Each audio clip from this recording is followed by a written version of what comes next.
Okay, welcome to the second YouTube debate. My name is William Such and I'll be moderating. The topic for this debate is Ukrainian Nationalism, Volyn 1943 and Decommunization. Our panel guests include Dr. Taras Kuzio, a senior research associate at the Canadian Institute of Ukrainian Studies at the University of Alberta.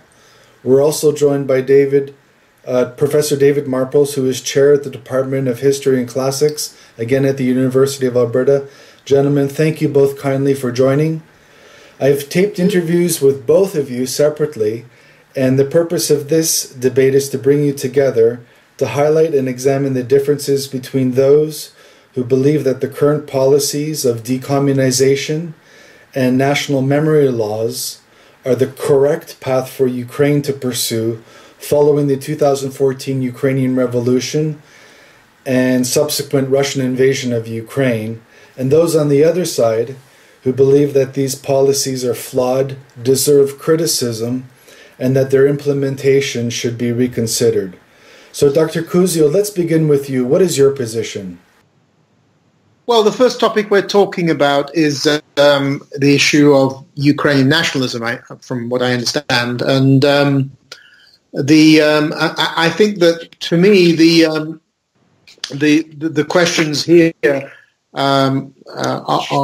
would be best looked at, I think, from the viewpoint that, sadly, nowhere in North America, at any Ukrainian Studies center, is there a research program on Ukrainian nationalism. There was a lot of research and publishing done on Ukrainian nationalism up through till 1991 when Ukraine became independent. There's some great stuff done in Canada, sometimes in response to the Decommunization Commission. Yuri Bozic had an edited book. Armstrong's book on Ukrainian nationalism was republished. It's well overdue now for another, maybe updated version of that. But since 1991, there's been hardly anything published in North America. And if anything, the majority of the professors at Ukrainian Studies Centers in North America put their heads in the sand. They hide when it comes to the question of Ukrainian nationalism. It's too provocative. It's too difficult. You can get into trouble discussing those issues.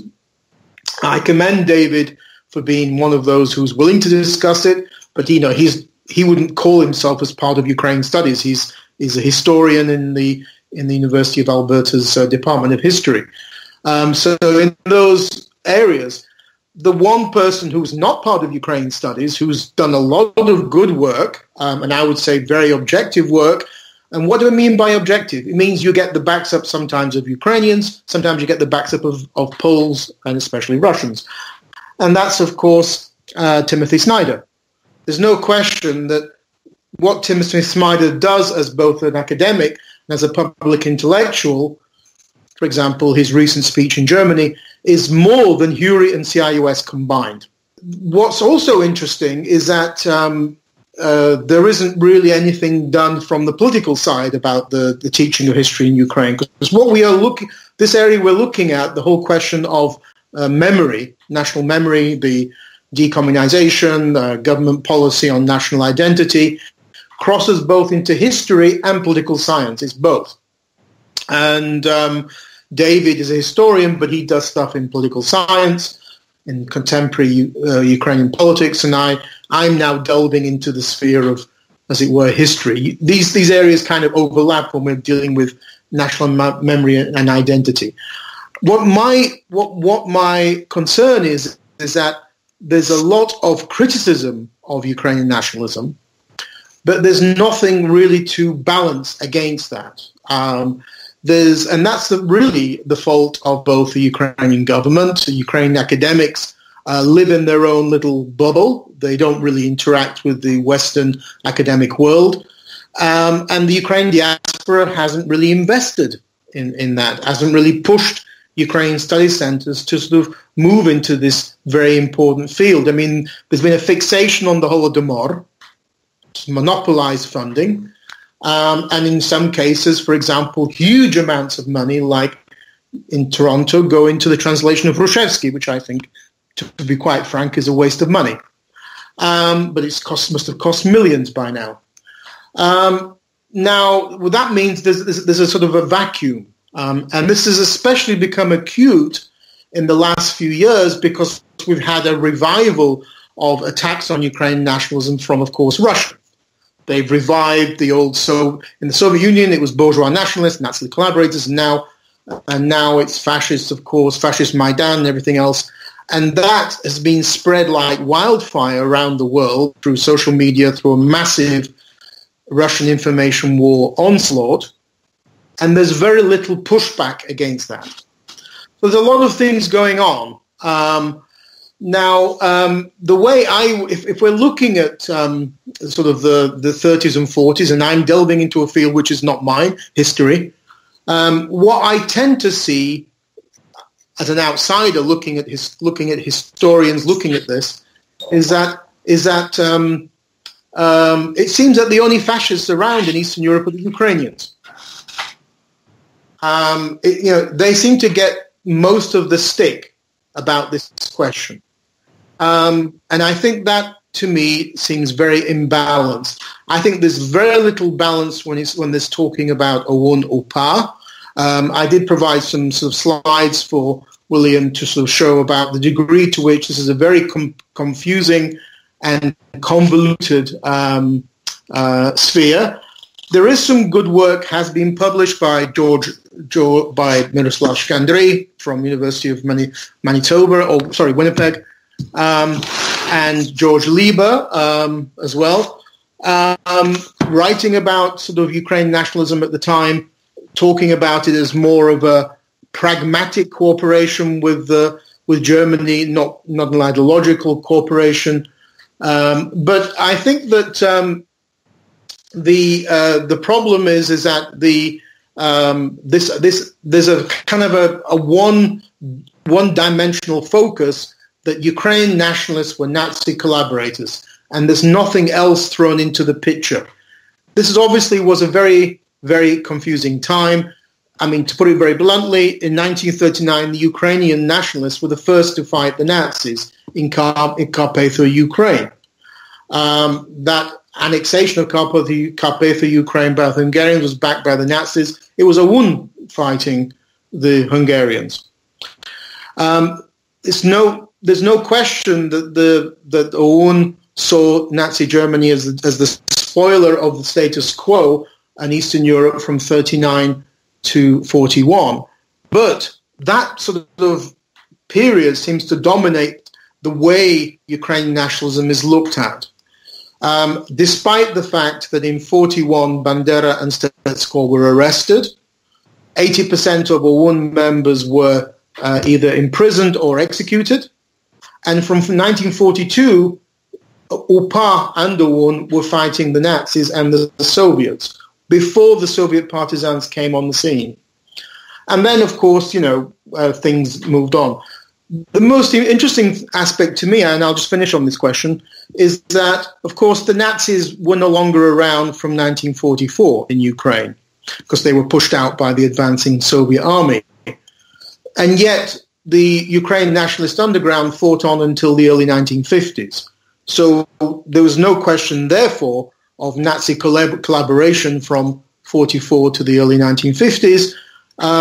And yet the Ukrainian nationalists kept on fighting. By the way, they were the only guerrilla movement in Europe fighting for that long. The Poles and the Balts gave up by 1946-47. So that's sort of the kind of picture that I see looking at this, but I'd be happy and very interested to hear what David has to say. Okay, yeah, I mean, I wasn't going to approach it from quite the same perspective. And for me, I agree with some of what Taras said. I mean, I think the heyday years of studying Ukrainian nationalism were the Cold War period. I mean, there's a lot of interest in it. And, Armstrong was commissioned, I guess by U.S. intelligence to do some work in this area. And he came up with this book in 1955, So now we're looking at, almost 70 years. I don't know, my math is not very good, but it's in 68 years old, that book. I don't think he modified it an awful lot. And as you probably know, Armstrong didn't know Polish, so the Polish side of it was completely omitted. And if we've got Volhynia in the title, you're not going to find anything in Armstrong to do with that. Mm-hmm. I think also there's an issue with both Soviet historiography and post-Soviet historiography on these questions. Soviet historiography, as you well know, was really insistent on publicizing the fate of Soviet troops, Soviet citizens. Soviet Union generally omitted the Holocaust from its analyses. It omitted a lot of events that had happened in Ukraine. Post-Soviet Ukraine, in my point of view, is also selective in how it's looking at the past today. Now, probably we'll get more into that later, and I'll say why I think it's selective. But I think the problem for historians in contemporary Ukraine is what's happened before. And there's a tendency to label anyone who offers any kind of criticism as following the line of the Kremlin. You've been taken in by Russia. You're following the Russian line. Perhaps that does apply to certain people, but there's also quite a large group to whom I don't think it does apply, who are doing genuine historical work. Maybe not in Canada. And I made a kind of list of people who are working in this area, and actually on the list that I have, I would say perhaps only a couple of people in Canada. One being John Paul Himker, my colleague here in the Department of History and Classics, and Serhiy Yakelchik at University of Victoria, who was, I was on his supervisory committee, but he was also a PhD student of John Paul. I would say probably the key work for me is being done by people like Kai Struve in Germany, Olesya Hromichuk in the UK has done some good stuff, Oksana Shevel, Tufts University, now working in this field, although she wasn't always in this area. Andrei Portnov from Berlin, who was at the 40th anniversary conference with us in Edmonton last October when it was snowing.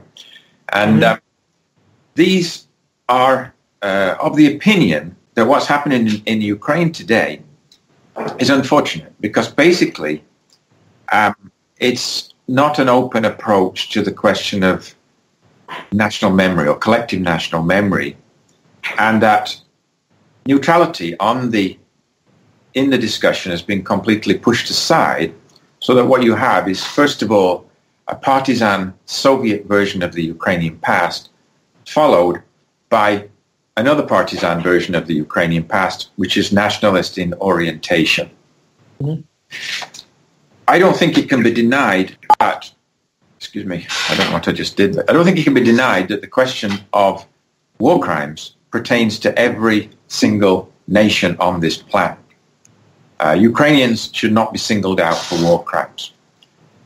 And especially World War II is a war where you are getting a number of groups fighting ancient battles in the midst of a campaign between Germans and Soviets. They're somehow on one side or the other. They're dragged onto one side or the other. You cannot be neutral in this battle. You have to take a side. And some very nasty things happened in that period. And what happened in Volyn or Volhynia was perhaps one of the biggest episodes. And that episode, I think, has been neglected in Ukraine for the reasons just expressed, that history was not treated properly. I'm not sure it's being treated properly today. So I would say that I am in partial disagreement with the idea that nationalists are under attack everywhere and no one's studying nationalism. From my point of view, it's a very hard job now in Ukraine to decide how you're going to define your national identity. Taras mentioned the Holodomor. The Holodomor was, in effect, a unifying event, I think, for Ukraine back in, well, perhaps even in the 1990s, but I would say especially from sort of 2003, when the 70th anniversary took place and you had a spate of new works on the Holodomor. And then a couple of years later where you get the museum opening, a monument in Kiev. And the Holodomor becomes the defining event for Ukraine. But more recently, we've had others, which I think one reason for them is that the Holodomor was not really going to help much when it came to Euromaidan. Euromaidan were looking for some other reasons, some other ways to redefine Ukrainian identity. I do think the events that happened in 2013 to 15, say, took the West by surprise. I mean, I don't think anyone, unless they were in Kiev or Crimea at the time, was really in a great position to comment on what was happening. And we could gather some information. More information is coming out even today about what happened in 2013-14 in Ukraine. And no one was really kind of prepared for it. And as Taras mentioned in another interview, you tended to get a lot of suddenly people who were experts on Ukraine who you'd never heard of before. And, you know, many of them had never actually been to Ukraine or read anything in Ukrainian. The same thing happened after Chernobyl, incidentally, which is why I ended up writing a book on Chernobyl. All the instant experts appeared on CNN. And you think, well, no, that's not right. That's not right. You know, I know better than that. Mm-hmm. So I think it's happened again. And to some extent, the university system in North America has focused for a long time during the Cold War on Russia to the neglect of the national republics. I think that's well established now. Now Ukraine, of course, is much publicized, but often the work is less than satisfactory from my perspective. Mm-hmm. Well, the interesting thing is actually, and I think this will be a surprise to many of the viewers, that the two places where the two countries which are doing the most work, most research on contemporary Ukraine, maybe on Ukrainian nationalism, are Poland and Great Britain. Great Britain, maybe it's not a big surprise, but in Poland you have a lot of very good think tanks where they produce great papers in English, very balanced and objective, on Ukrainian politics and on Ukrainian nationalism. I mean, where I would disagree about the policies in Ukraine is that I've been a very strange collector of items since 1991 in Ukraine, and my hobby has been to collect school textbooks on history. I've got the biggest collection in the West. I've never had a chance to use them for a research project, never found the money. So maybe some will come up, but I have a huge collection, and this is from all age groups. So looking at those textbooks over the last 20 or so years, where I would disagree is that I think the government's been, on the whole, quite inclusive. What do I mean by that? I think that there hasn't been that, despite the rhetoric of whether it's Petro Poroshenko or Yushchenko or whoever, there's been a steady kind of basis to the school textbooks on history, and particularly to controversial issues like the 1940s. And that is that everybody's included. So you have in those school textbooks both the Soviet army, Soviet partisans, UPA, units in the Western armies, the Polish army, Canadian, American. So it's a pretty inclusive approach to Ukrainian history. I don't think that has changed, and it's not going to be changed by the current policies of the Institute of National Memory. That's one question. The second thing I think we should be aware of is that we are sometimes being a bit unfair on the Ukrainians. What do I mean by that? Just in this week's issue of The Economist, there's a very, very good review of a new book out on Italian colonialism in Africa, particularly in Ethiopia. It's taken, even as of today, the Italians have not come to terms with their colonial massacres and war crimes, basically. And we're talking 70 years after World War II. And yet we're asking the Ukrainians to hurry up and come to terms with these things, when democratic countries in Europe, they can't get their act together. Most countries in Europe have not come to terms with their fascist or colonial past, except for Germany. But even Germany today is only coming to terms with its colonial past, i.e. it committed genocide in Namibia in the early part of the 20th century. I went to a fantastic exhibition in Berlin a few months ago about this, but even that's just happening now. It took the French 4 decades to come to terms with their war of independence in Algeria, which killed 1.5 million people. So, the Ukrainians are, I think, moving ahead. It will take time. So, and compared to what is happening in the rest of Europe, let's put that into perspective as well. I think the problem with many of the people you talk about, David, who I'm sure are doing good work, Oksana Shebel's article in Slavic Review comparing memory politics in Spain and Ukraine was excellent, that comparison. There's not enough of those comparisons done. Is that most historians in particular are not public intellectuals, i.e. like Timothy Snyder, who goes out there and just does loads of lectures. And historians, particularly in Ukraine studies, don't do social media. And that's where the action is, in terms of where public opinion is formulated. And so in those kind of areas, I would say there's a massive gap. I'm less concerned about the way that David talked about the monopolization of memory politics, because I don't see it as big as a problem as maybe others do.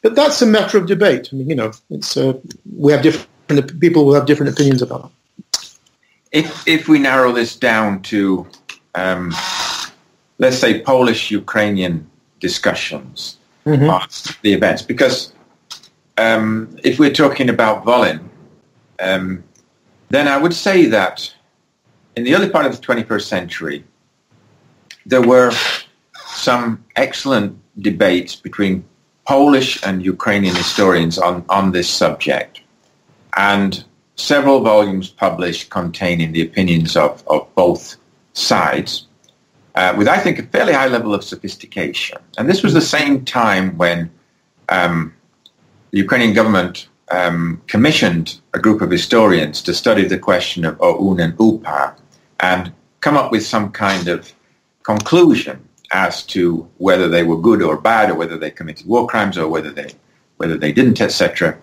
And although the commission report was, I would say, somewhat inconclusive on the whole, I thought it was fairly sophisticated. Mm-hmm. Today, I would say this group of historians, established historians, respected historians, has been replaced by what I would call a group of publicists, not even amateur historians. I mean, I think some of the stuff the Institute of National Remembrance has done is frankly pathetic and also misleading and a disgrace to the profession. And I really mean that quite sincerely. It's not the way one should study the past. And if it's an arm of government conducting publicity, anti-Russian propaganda, I could accept it. But I cannot accept that these are serious studies of the past of the level that was carried out in the early part of the 21st century. The idea seems to be, for whatever motive, to simply whitewash crimes that were committed. And if Ukraine ever really wants to get into Europe, it's got to deal with Poland. And Poland is its closest neighbor, it's its closest friend, and even though there's a group of lunatics in power in Poland now, quite frankly, this won't last for very long. Most likely by the next election, this group will be gone. The problem with Volyn will not go away with the removal of the current Polish government, however, because it's long-standing. And where the problem lies is that there seems to be a big difference between how Ukrainians are one day, how they are the next. Poroshenko goes to Poland, lays a wreath on the memorial to Volyn, bows before the Poles, and then Viatrovych said, well, maybe we didn't do it after all. Or maybe it was part of a long history of conflict. Or maybe they started it, and we simply respond. But when you get 60,000 people killed in one area and another 40,000 in another, this is not a minor event. This is a major atrocity. And to my mind, an apology would go an awful long way. And even acknowledgement of crimes has been done by a number of governments over the years, from Germany after World War II, even Canada with the Aboriginal peoples 3 or 4 years ago, when we issued the apology and started the Truth and Reconciliation Commission. And on a level of crimes, by the way, I don't think there's much difference. It wasn't successful because they boycotted Canada's anniversary.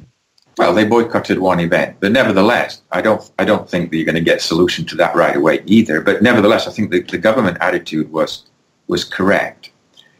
But I find that the sort of elimination of Ukraine's main historians from the debate, and the idea that Well, don't get me wrong completely, by the way, because I think decommunization as a policy is a good thing. I think it's good to get rid of Lenin's statue. I think it's good to get rid of... So, yeah. It's all interconnected.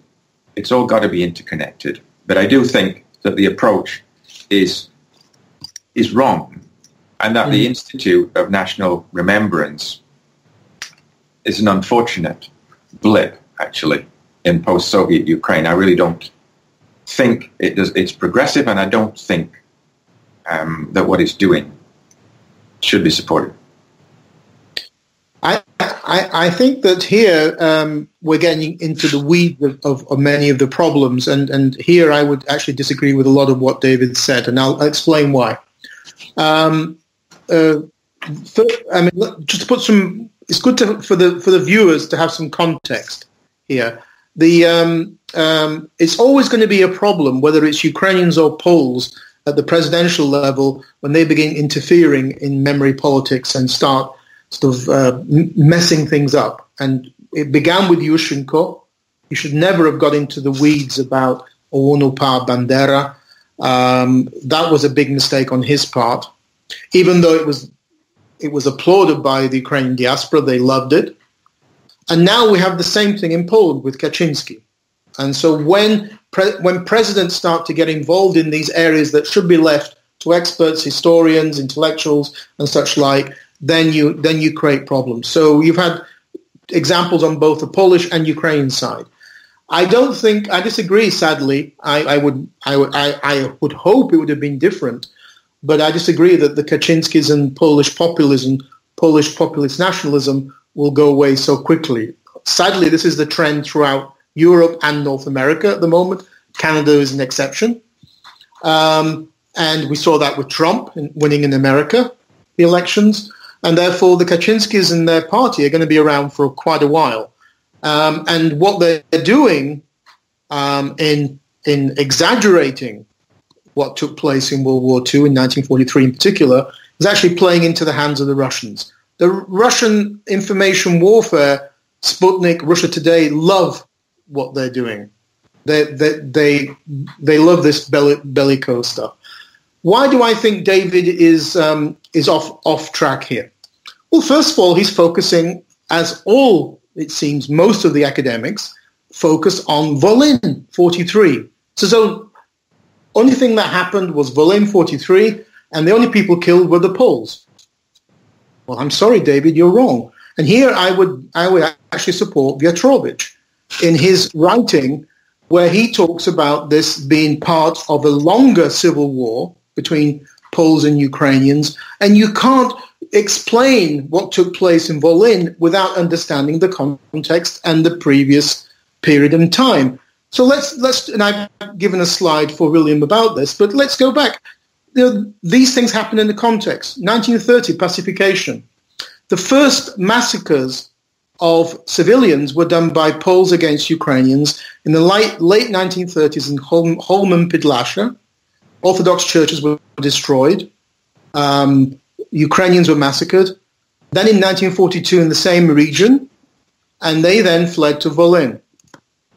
In Volyn in 1943, according to Snyder, Liber, George Liber, and Magocsi, the true figures for those killed are in the region of Poles, 50 to 60,000, and Ukrainians, 20,000. For some reason, everybody forgets the Ukrainians, including David, just now. Why is that? I mean, and then it's not just that the Ukrainians are forgotten who were killed. 20,000, yes, it's less than 60, but still 20,000 civilians. It's that the Polish figures are exaggerated ad infinitum. Now we're here in Poland, it's 200,000, it's genocide. If you look at opinion polls in Poland, they think that only Ukrainians did the killing, there were no Ukrainians killed, and that the figures were hugely inflated. So I'm afraid there is a lot of deception, a lot of misinformation, there's a lot of bad writing about this. And the events in Volyn then moved to Galicia, and of course the end period of this is the Soviet ethnic cleansing of Poles and Ukrainians each way. Poles going to communist Poland, Ukrainians going to communist Ukraine. which was in far greater numbers than what happened in Volyn. And then, of course, the Civil War and the atrocities committed by Poles against Ukrainians in southeastern Poland, in Lemkivщина. And then, of course, the final act was the deportation, Akcja Wisła. So there's a lot of things going on here. It's not just Volyn, even though that was the bigger massacre. I think that the other area, besides the figures being exaggerated and the Ukrainian ones usually ignored, where I would also argue is that I've never seen a single academic in the West or elsewhere, or maybe on the Polish side in particular, talk about what was the reasons why there was such a bitter conflict there. And I'm talking about two areas here. It's quite, today we talk about, well, at least some of us do, David, myself, and a few others, not many in the West, sadly, how the Russians are chauvinists and they're refusing to recognize Ukrainian national identity, and hence why there's a war going on in eastern Ukraine. We think that national identity is a major part of this conflict. What we also forget is that in the 1930s and 40s, the majority of Poles, particularly the National Democrats, who were as extreme as OUN, believed that Ukrainians were not a people, that they should be assimilated, and that if not assimilated, ethnically cleanse themselves. Now, these people were in power. They were deciding policy after Pilsudski's death. So that fact that Ukrainians were not recognized as a people by the Polish side, which was similar to what the Russians still today, was a major factor in this entire conflict. The other thing which I've never seen as well brought out, which is interesting to me, is that civilians were used by paramilitaries or guerrilla forces on both sides. So Polish civilians and Ukrainian civilians were involved in the atrocities. And secondly, that there were policemen from both communities working for the Nazis. Sometimes it's usually always the Ukrainians were the Nazi policemen. Never hear anybody talking about the Poles as policemen for the Nazis. And finally, and again, it's something for the historians to look at, how is it explained that a region like Volyn, which in the 1920s was communist, was pro-communist, Communist Party of West Ukraine was big there, by the 1930s has become nationalist. And this is a region where social problems, socioeconomic problems, religious, because it was Orthodox, it was anti-colonialism against Polish settlers, and ethnic, all came together in this terrible conflagration that took place in World War II. So all of those factors should be mentioned. I mean, David and myself grew up in a country, Britain, which claims it was the first democracy in the Glorious Revolution of the late 17th century, and yet we grew up in a country where Catholics and Protestant terrorists were machine gunning each other in Northern Ireland, machine gunning civilians. So let's not pretend that these things didn't happen elsewhere. But I think it's good to have this context. Sadly, the context is never there. It's a very narrow focus. Ukrainians were bad, horrible people. They're the ones who did the atrocities in Volyn. And that's it. And that is why I think there's a lot of, I would say, bad history out there, and certainly which is used in the social media and elsewhere to basically denigrate Ukrainians. Let me just throw in one fact, which would be interesting for viewers, is that in 1939, when the Polish army was fighting two invaders, 120,000 Ukrainians were in the Polish army. 120,000, a huge number of people. My mother is Italian. She's from near Cassino. And at the graveyard in Monte Cassino, there's a huge number of Ukrainians and Belarusians buried there who were fighting even as late as 1943 for the Polish side. So anyway, I've laid out my views as to why I think there's an over-domineering focus on one ethnic group, atrocities, and on one event in Volyn.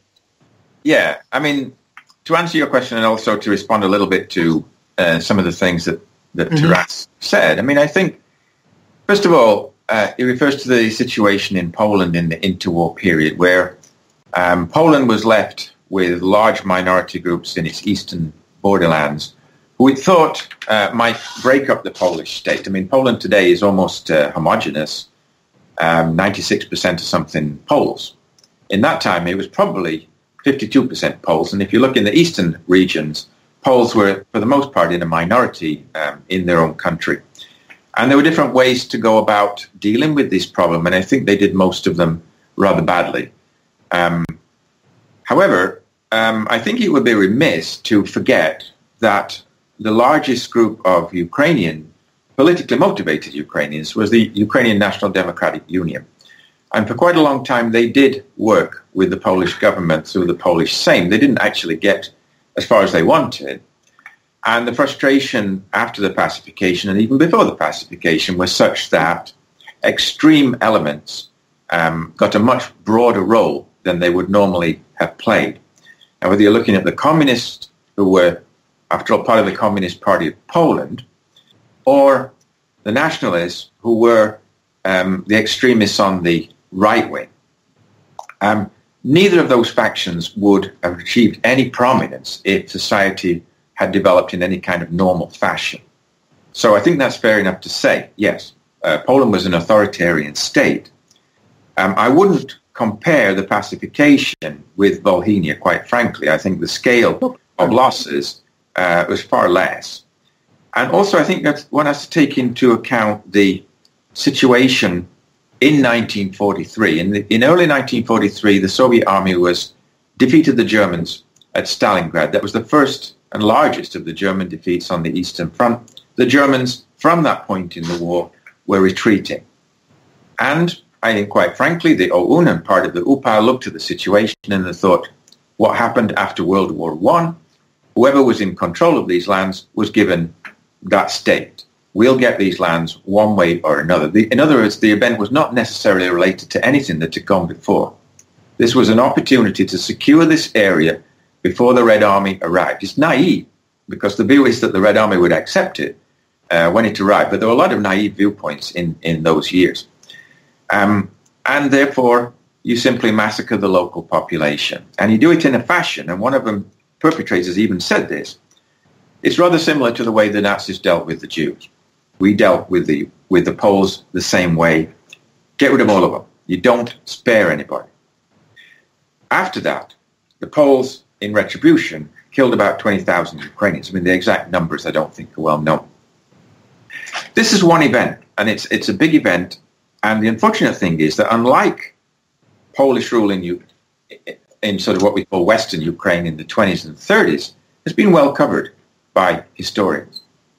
But Volhynia hasn't been well covered.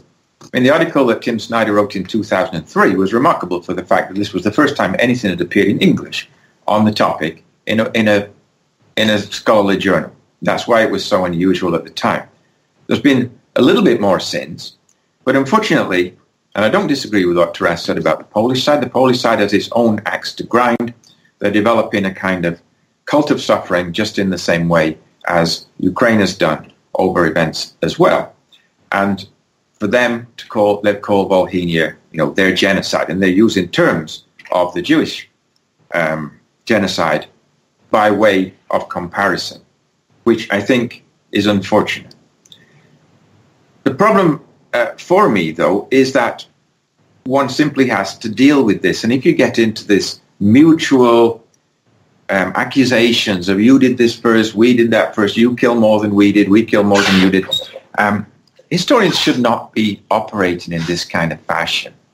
And as far as governments are concerned, governments take on symbolic roles. Okay, and I mentioned Poroshenko in 2016 visiting the Volhynia monument. That was not a political act. It wasn't a work of history. It was simply a symbolic act to say, on behalf of Ukraine, I understand there's a big problem here. By way of retribution, I would like to do this. That kind of action, by the way, is what all government leaders should be doing. And I think he should be commended for what he did. But the Institute of Historical Remembrance doesn't take that attitude.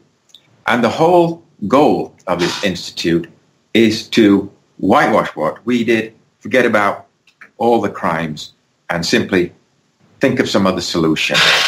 I'm not making comparisons with what the Germans did, what the Poles did, what the Russians did. And this is the unfortunate thing, that Russia comes into this in a kind of negative fashion, as if you take that point of view, you're only helping the Russians. The Russians are going to use this information. Well, of course they are. They will use any information if it helps their political goals.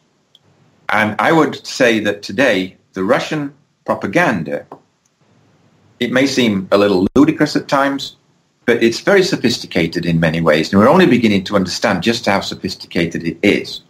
For example, that they have had people working within the Ukrainian administration for Russia for about a decade now. Computer systems are well known. Hacking is actually one of their great abilities, I would say, that they're better at hacking than just about any other place in the world. The Ukrainians are not too bad either. Well, they're not too bad either, but I mean, I think somehow we're naive if you don't think they're going to do that. But what I'm talking about in this discussion is what historians, what our role should be. And I think our role should be to look at the situation objectively, and at times it'll be necessary to make critiques, If you can't do that, it's unfortunate. And I don't think that the Ukrainian government has responded in the same kind of fashion when it's simply replacing one version of the past with another in terms of monuments, street names, or whatever. Go on to that. That's something. But well, but I think I think you're a bit unfair on Viatrovych here, and I'll tell you why. I don't think actually many people read his stuff. I don't know whether David has, because people pluck these things from midair. The books I've read by Viatrovych are not obviously the same ones that maybe David has read. Because the books that I've read by Viatrovych actually do talk about Ukrainian and Polish atrocities. He doesn't whitewash the Ukrainian side. He tries to put context to what took place. Now, this is what I would think historians would do. There's no such thing as a fully objective history. There's always subjectivity. And what he's doing is putting context and trying to explain what took place. Now, I think in that respect, he's doing a good job, because otherwise we will have this continuous, and I've just criticized this, over-focus on one event by one particular group. I think Poroshenko is doing a good job. I'll just finish on this. Doing a good job. Why? Because he's following in the footsteps of Kuchma as opposed to Yushchenko. And he's doing it at a very difficult time when you've got a war going on with Russia. And what do I mean by that? Well, Poroshenko's obviously cut from the same cloth as Kuchma. That's when he emerged as a businessman, as an oligarch, as a politician. And Kuchma was the one, as you mentioned, who with Kwasniewski, they began this process of healing, as it were, over Akcja Wisła and over Volyn and everything else. So Poroshenko's falling in that vein, as opposed to the Yushchenko vein. You had the Yushchenko vein, which was glorifying OUN-UPA, and then you had the Yanukovych vein, which went to the other extreme, which everybody ignores, by the way, of glorifying, in the Russian way, the Great Patriotic War. So I think Poroshenko is basically doing in that sense, he's doing the right job. He's not really, and he's not dictating. He's not doing like Yushchenko, issuing decrees glorifying Bandera, Shushevich, and such like. But I mean, let me ask one key question in the Volyn debate, which is something that I wanted to ask David, is that the Polish side has desperately sought to find the smoking gun as to who gave the order for the massacres. And to this day, as far as I understand, there is no document signed by OUN leaders saying, yes, go ahead and do this. If that's the case, would it not be a good point to argue that this was often done, particularly in the Volyn case, at a local level, decided on a local level, not on a high OUN level? It was a local initiative which then, of course, like all of these things, gains its own momentum as civilians join in for all sorts of reasons, revenge, they want to grab property and such like. The reason why I tend to believe it's more that than a directive from the top is because of timing. The weird thing about Volyn to me, again, which historians I have not seen have brought up, is that it happened, the high point of Volyn was the summer of 43. That's also the same time that OUN had its third Congress, which completely democratized OUN. They went from authoritarian populist nationalism or fascist, whatever you want to call them, in the late 30s. Just check the documents of that Congress. That Congress took place in August 43. So it seems there must have been the left hand was not really knowing what the right hand was doing, because how could the OUN leadership be thinking in terms of moving towards democratizing OUN when another part of it was actually involved in these grisly atrocities, which nobody's denying, David, that they took place. I'm not denying they took place in Berlin. So, I mean, what do you think on that particular question? Well, I mean, there was no smoking gun with the Holocaust either. I mean, historians have never document there. But I think in terms of the OUN changing its stripes, so to speak, we're talking here about the faction that followed Bandera. I mean, Bandera never changed his views after the war, didn't even change them until he was assassinated. And there were ample opportunity for Bandera to have condemned what happened in Volhynia. He never did. So where was he at the time? Because he was not in a position to influence events, but nevertheless, the faction that followed him seemed to me to act according to views that he never dropped. Mm-hmm. And in terms of, why would you democratize? I think the reason is fairly obvious why you would democratize. If if the Nazis are defeated, your only possible aid is going to be from the Western Allies at some point later on. And I think this was the big hope, that in fact there would be another war involving the Soviet Union and the Western Allies. So to me, there's a logical expediency region. I mean, if something happens during the war, there's usually a good reason. It's not a time when you can really evaluate things properly, I think. So I don't take the point, of course, on Viatrovych. The guy's never written a scholarly article in a journal published in the West, as far as I know. Nothing has ever been reviewed, and even the books are published, by a publisher basically in the family. I have read them, and I would not see a very high level of sophistication in those publications. And that's not to say that, there aren't Ukrainian historians today that I really do admire, because there are a number of them, and I think they've been working for some time. So we have to disagree on that one. I mean, I really don't think much to his work. Let me just point you to this, point the viewers to this book, which I mean, it's been out for a long time now, but it's Timothy Snyder, and he goes into all of these periods of history. I mean, for us, it's obviously interesting, the 20th century onwards. He's extremely objective in terms of criticizing both sides. He does talk about Volyn and events around that, but he also talks about all of the context. So ironically, he talks about a lot of the things Viatrovych talks about how these atrocities had a kind of a roll-on effect, because the people who were in Cholm and Podlassie, who were attacked by Poles, a lot of them fled to Volyn. They then took their revenge, and then most of the Polish communist units attacking the Ukrainians in southeastern Poland, in Lemkivщина, Sakarzone, were actually Poles from Volyn. So he talks about this. What I think, I'll finish on this one point that Snyder brings out there. He says that, ironically, the Soviets in 44 to 46, with the exchanges of population or ethnic cleansing of Poles and Ukrainians to each other's countries, they basically finished what had taken place in Volyn.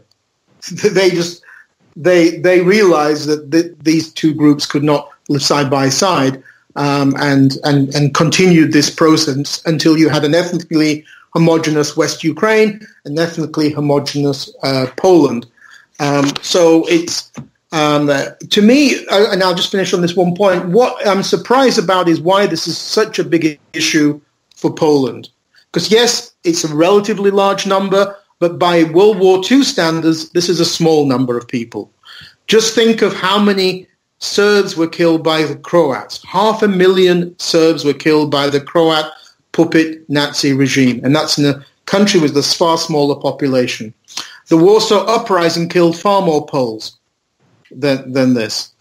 So I think there are other factors at work here, and I think one factor is that this was basically the finale of Poland's history in the Kresy, in the east. It was the end of Poland's imperial civilization mission, and because Poland's borders from 1945 and today is the Poland of the Middle Ages. It's back to those old Polish borders. But I know we have to go on to decommunization, discuss decommunization. I mean, yeah, I just want to say that we're talking a lot about analogies with different places, but the point really is that Euromaidan was not about nationalism versus pro-Soviet, and I think in terms of historical interpretation, it doesn't have to be a question of you're pro-Soviet or you're pro-nationalist. And I would posit that most people in Ukraine are neither. And what is needed is some unifying factors, some unifying events of the past on which to forge a national identity in Ukraine. And getting rid of the Soviet icons, statues, etc., is a positive move. But pushing Ukraine in another very narrow direction, which has not really made many people happy outside Western Ukraine, is the height of folly. It's never going to unify Ukraine. So unless you're in a position like Marples suggests to forget about Donbass or forget about Crimea, then why not pick on something on which you can be united, some area of the past, and there are many where there's some degree of agreement on all parts of Ukraine. I mean, one area might be some of the dissident leaders of the 1960s and 70s. I mean, no one really seems to have argued against Shevchenko being a national symbol of Ukraine. So I don't think it's that difficult to do. But if you choose, let's say Bandera as a figure, or Shevchenko as a figure, then you're never going to unite Ukraine. You're never going to make Poland happy. The chances of getting into the European Union are grim, if not impossible. I mean, this is the road to nowhere, in my opinion. And I don't think you should be using a government institute to try to look at the past, work that has to be done painstakingly by historians who can't all be public intellectuals, quite frankly, because most of them don't have time. I mean, if you're really stuck in the archives for 3 to 6 months' time, how can you be a public intellectual? You come back and you're a public intellectual. I don't think you can do it. You have to be in a certain position at a certain time to do it.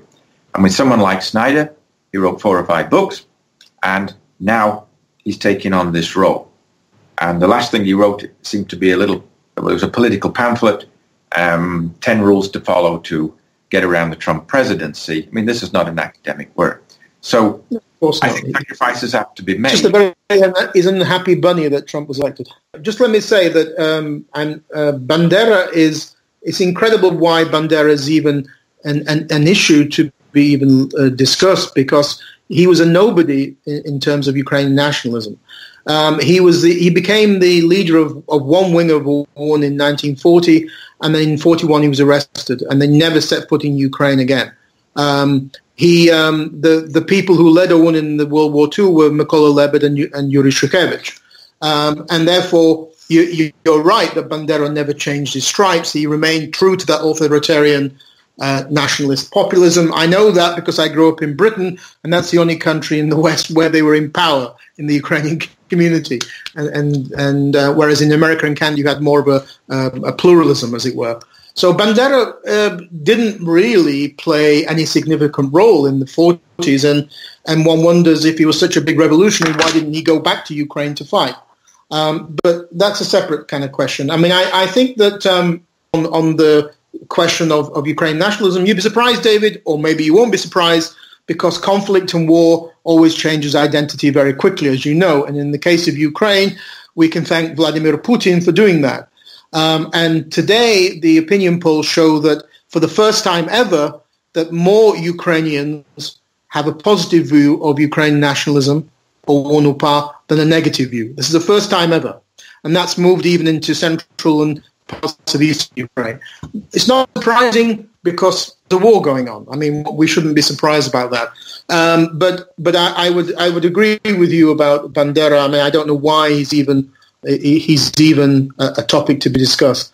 What I'm surprised about with the decommunization is that there's been such a hullabaloo about it.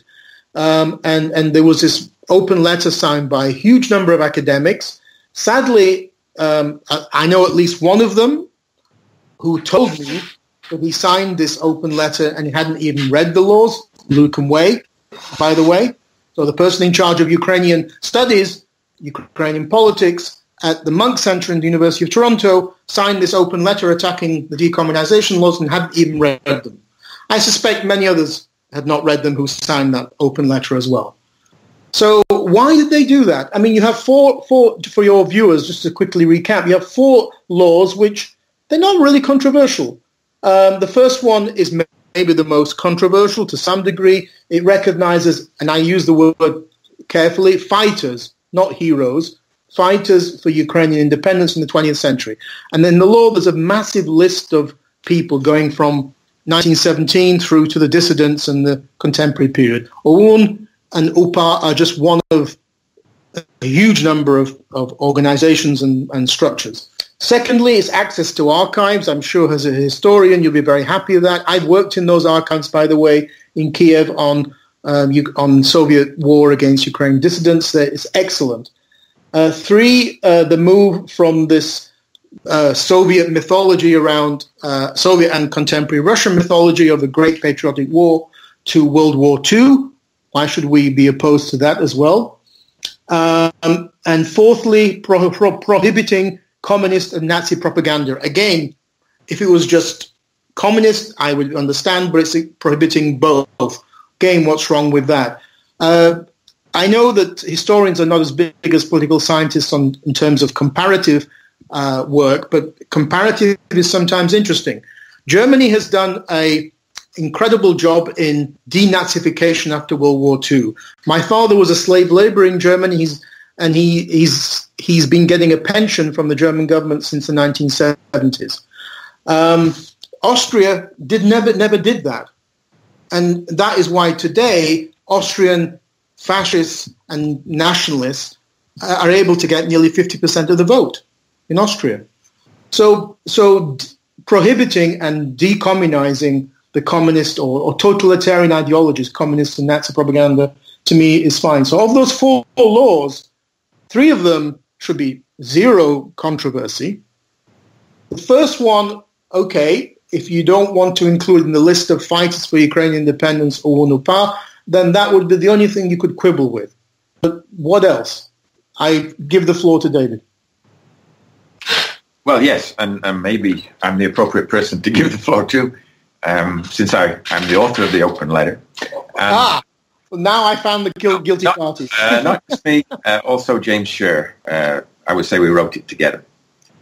And the reason, we were disturbed on a number of grounds by these memory laws. First of all, the lack of discussion. Despite the previous debates in Ukraine, which were completely ignored, the debates among historians, the putting together the Nazis and communists, to my mind, was an act of subterfuge, that you simply say one is equivalent to the other without any further ado, and it becomes law. There should not be any Nazi symbols in Ukraine in 2015. If there were, I'd be rather surprised. Unless, of course, you're talking to, maybe some of these battalions that are using some symbols very similar to the... Football hooligans use them. Football hooligans sometimes use them. Football hooligans might use them. The danger, I think, is on limiting inquiry, and by signaling that historians, for example, or political science or whomever, cannot criticize any figure on this list of fighters for independence in the 20th century is a dangerous precedent. And it happened to include, just by chance, Roman Shukevich and Stepan Bandera, OUN and UPA. Who did it omit? Very interesting who it omitted. Just absolutely every single person involved with the Communist Party in any way, shape or form. And as I mentioned on this YouTube before, by denying anybody who was in the Communist Party any kind of role in the building of Ukrainian independence, you're simply rewriting the past. If you look, for example, in the 1920s in Ukraine, a period of tremendous cultural and national development led by well-known Ukrainian communists who have been documented, by the way, by Myroslav Shkandrij, among others. And not only that, but in the 1960s, sometimes the party leadership was the one focusing attention on Ukraine. Petro Poroshenko, for example, who was removed in 1972. Or even further to the modern period, who took Ukrainian independence? Well, it turned out to be the party secretary for ideology, Leonid Kravchuk. And they're just isolated examples. You could name hundreds of people who fought for the Ukrainian cause in one way or another, but were still members of the Communist Party, including all three leaders of the RUK originally, were all members of the Communist Party. They would not have been in that position without Communist Party membership. So from a number of perspectives, these were a problem. And now the Communist Party has been completely banned, a party that played a role in every Ukrainian election since independence, and as far as I know, never committed improprieties in these elections. We allow communist parties to take part in elections in Western countries. Why would you single them out in Ukraine other than past association? But nevertheless, there's very little similarity between current Communist Party of Ukraine as it was and the past Communist Party of the Soviet Union. So I found them very selective, very narrow, and also as a possible barriers to research by historians of events in Ukraine of the 20th century if it was found that they're attacking people who are regarded as absolutely sacrosanct. And already there have been several court cases of people who are alleged to have broken one of these laws. They have taken place. There'll be a lot more sooner or later.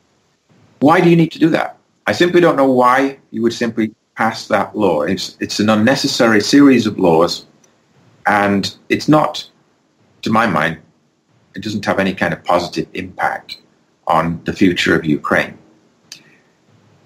I guess that's it in a nutshell.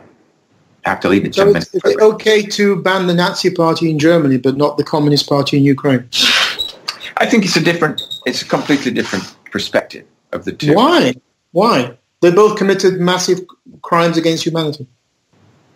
Part of the Communist Party did. I think you can argue that the Nazi Party, simply by existence, brought together a certain ideology. But I don't think you could argue that someone like Shelest, for example, or Ivan Zuba really posed any kind of threat to the Ukrainian people. What have Shelest and Zuba got to do with Simonenko's Communist Party? They were communists. At one time or another, they were members of the Communist Party of the Soviet Union. I'm talking about the current Communist Party of Ukraine. In Germany, the fascist Nazi Party is banned. You cannot create and legalize a fascist Nazi party. It's part of Germany's denazification. Yes. What you're saying is that Ukraine is different. And what you're saying is communism and Nazism are equal evils, and that's something I would dispute. But I don't think we've got time to do it now. But I would seriously disagree with that.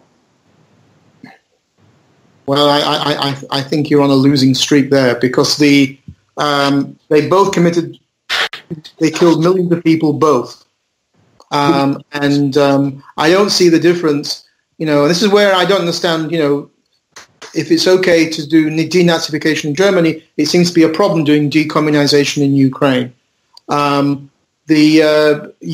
Ukraine, what these decommunization laws have done, regardless of certain some of the problems that you've raised, and some of them are quite valid criticisms, is that they are undertaking a process of removal of, I would say, that Soviet communist identity from Ukraine at a time when you look at that border in Donbass between the Ukrainian side and the Russian proxy side, is there you've got a re-Sovietization, re-Stalinization. You've got banners glorifying Stalin and the return to Soviet kind of ideological roots in that part. So in that sense, it's what I think is key in the case of Ukraine is getting that communist Soviet identity out of people's heads, and that is a difficult and long process.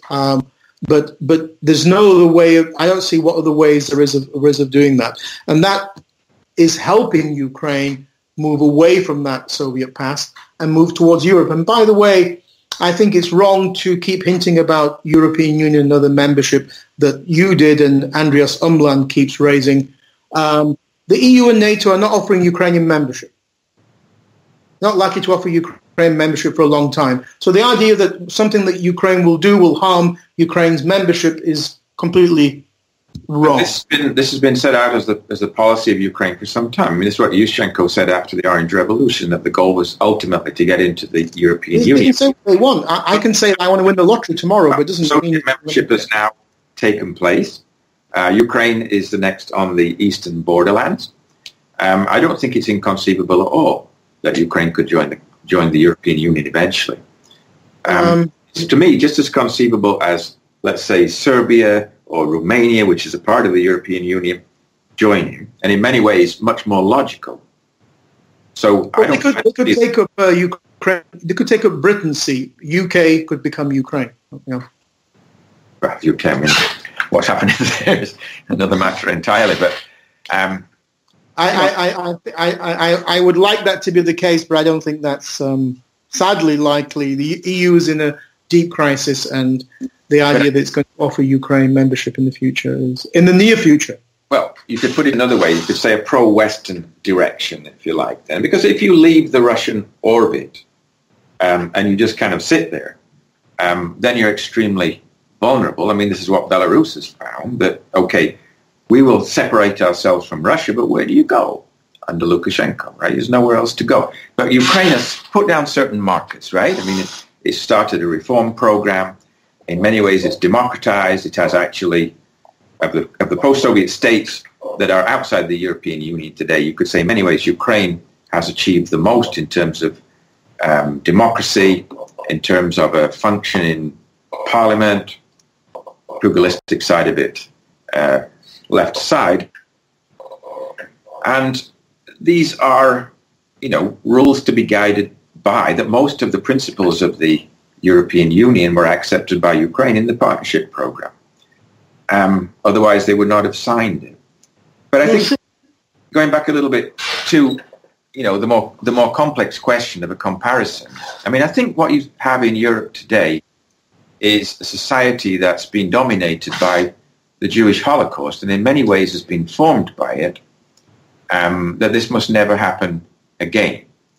And in terms of singling out a single ethnic group for destruction, I think the crimes committed by the Nazi regime are without comparison in the 20th century. I don't compare them with what happened under Stalin.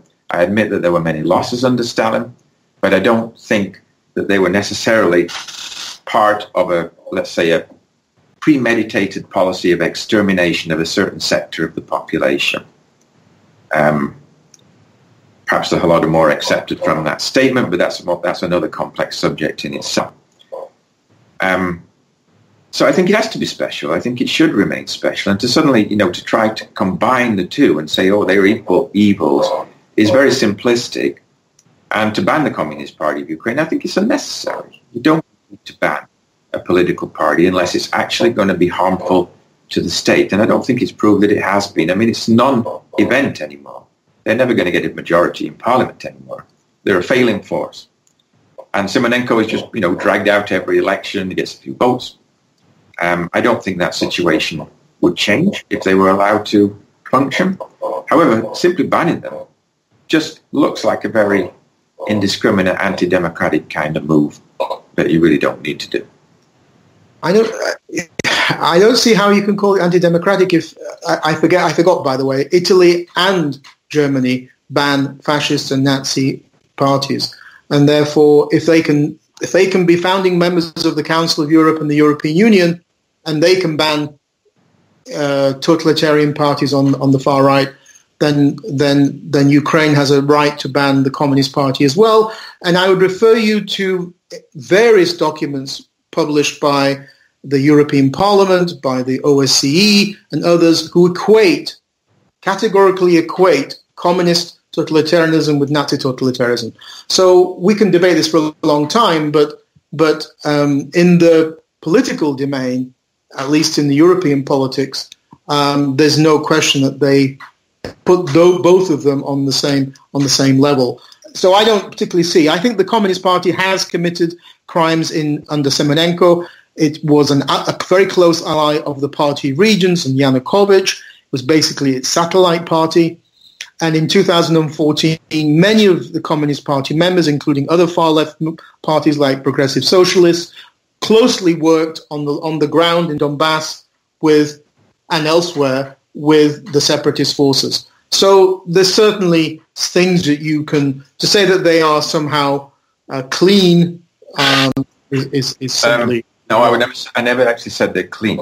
I just said I don't think they should be banned. And I don't want to get into the separatist forces in this discussion either. But I think on decommunization, you raised some valid criticisms. I still think that the laws on the whole are relatively good laws. And where I would disagree, though, is that on the question of access, anybody can go to those archives in former KGB and communist archives in Kiev. The director is Andrei Kohut. He's a great guy, and he says he has researchers from all over Europe. I've worked in those archives as well. I'm not... I never talked about access to archives. Never even mentioned it. Well, you did. You did mention them. You said that there's a problem with access to documents, and if you criticize these archives or documents, you're going to get into trouble. I'm afraid I didn't say that. I said that if you criticize one of the fighters for independence of Ukraine, anyone listed on that group, then it could be regarded as an attack on the dignity of that group or person, and you could commit an offence by doing that. I never mentioned anything about archives. So will you take that back? If I write a blog and get it published in Ukraine criticizing Bandera and nothing happens to me, will you take it back? Take what back? Well, what you just said. Well, you're simply one person. I'm talking about historians generally. I would say if one person gets arrested for being critical of OUN and UPA in Ukraine, then that proves my point. Nobody will get arrested. I think this is complete codswallop. The idea that somebody's going to get arrested and put in jail for criticizing OUN and UPA. Look at the Historiczny Pravda website edited by Mr. Kipiani. It's full of debate. But come on. You're exaggerating a problem which I don't think really exists.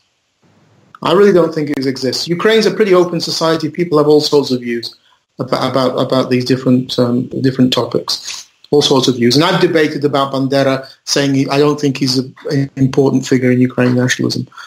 I am still let into Ukraine. I'm not stopped at the border. Well, if he's an important figure, then why are there so many monuments or streets named after him? I think he's actually ranked ninth on the most common street name now in Ukraine from 220th or something. He's gone up to ninth, which suggests to me that slowly he's coming back.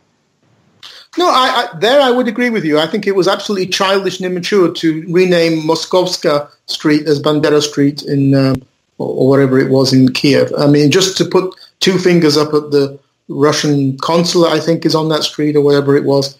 And I totally agree with you, yes. Especially because, as I said, Bandera is not an important figure in Ukrainian nationalism. And, there are plenty of figures in Ukrainian history that you could have used to rename the street from Moskovska to something else. I agree with you on that.